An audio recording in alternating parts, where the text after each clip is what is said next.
કેવડું બધું આ કલ્પના ક્યાં હતી સાહેબ? આથી પછી અમે આ નાનપણના આ બધા અને આ મામા મેરાવણ મામા આ જોવો તો ખરી સાહેબ, કેવો સાહેબ આમ તો જોવો, કરોડો રૂપિયા ખર્ચવા તો જાણે હાથનો મેલ જોઈ લ્યો. આ કરોડ ખર્ચવો જાણે ને કઈ એમ થાય કે ઓહો બસ કરોડ રૂપિયામાં ક્યાં કરવું.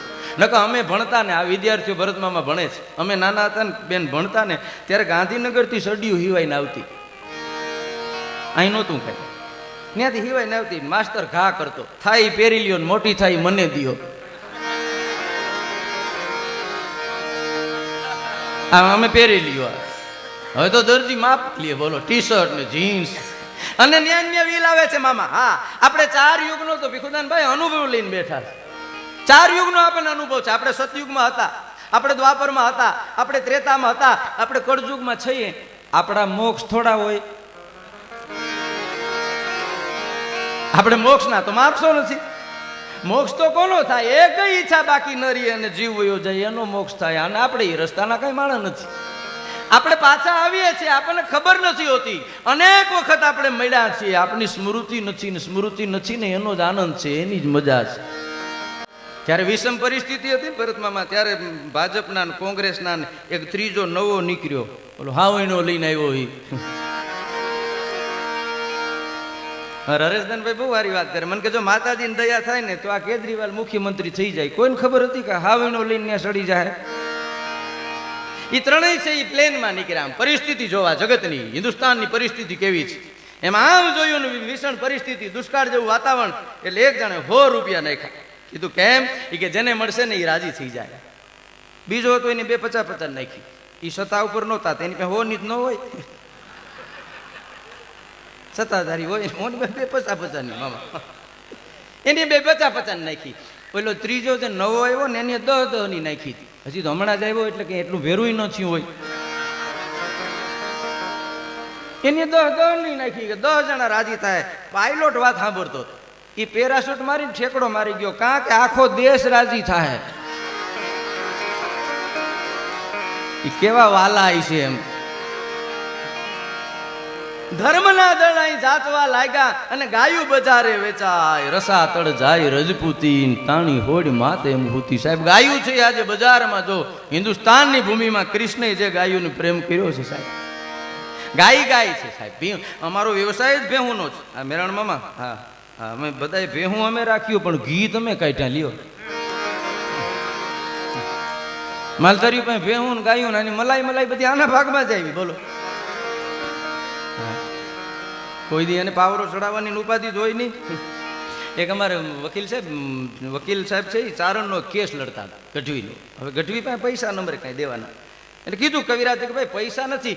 એમાં બહુ આ તો એકદમ એજ્યુકેટેડ અને હાવ પોસી જ્ઞાતિ. આપણે આયર ડાયરો હોય તો આ વાત સામાન્ય છે કે આ એટલી બધી નથી, પણ આ તો હાવ પોચી સાહેબ એકદમ.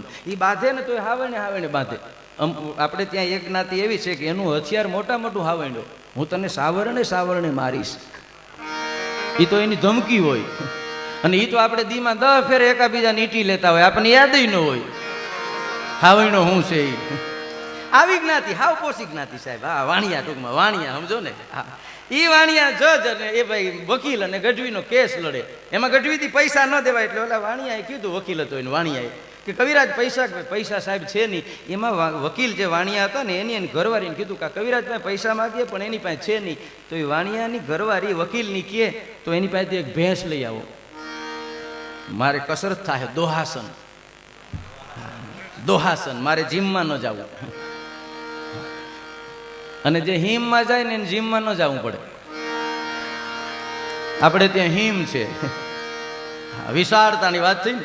એ કે મને આવડે છે દોતા, તમે ભેંસ લઈ આવો. એટલે કવિરાજને જઈને વકીલે કીધું વાણિયાએ કે ભાઈ ઉઘરાણીમાં તારી પાસે પૈસા ન હોય તો ભેંસ દીયો. એટલે કારણ કે અરે કઈ એમાં થોડી ના પાડીએ, વકીલને કઈ ભેંસને તો લેવા દેવા હોય નહીં, એને ખબર નહીં ભેં શું છે. અને ચારણે જે ઉઘરાણીમાં ભેંસ દીધી હોય તો ભેંસના પેટની ભેંસ છે ને,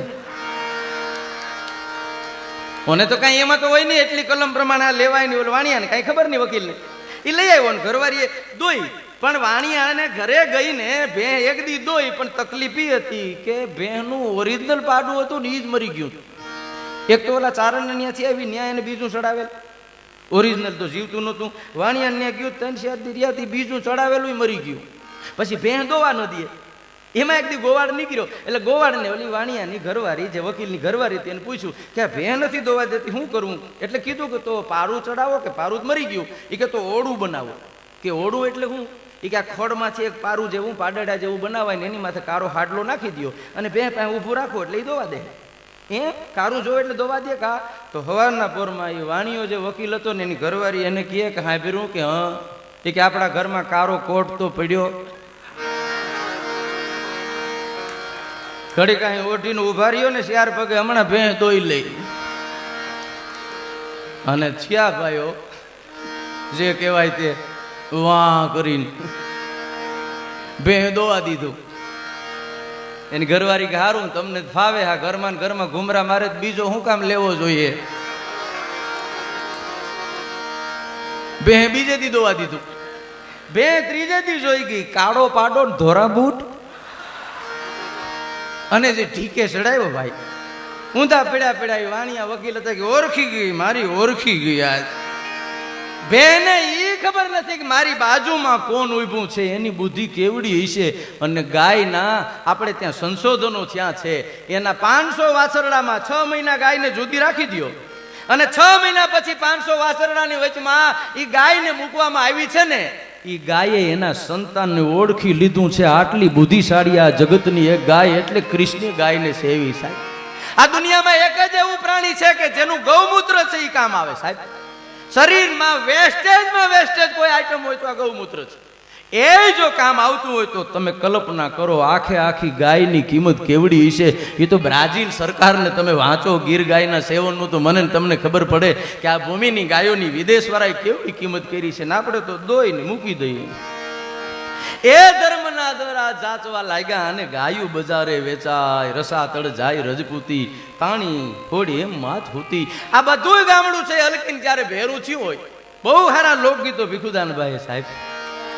પોતાના ગામના આંગણામાંથી દીકરી છે હારે ગઈ હોય, પછી પોતાનું પાદર બધાને યાદ આવે સાહેબ. મામા અમેરિકા રહેતા હોય ભીમસી મામા, પણ એ જ્યાં હોય જે ગામડું હોય એ પાદરને એ ભૂલે નહીં સાહેબ.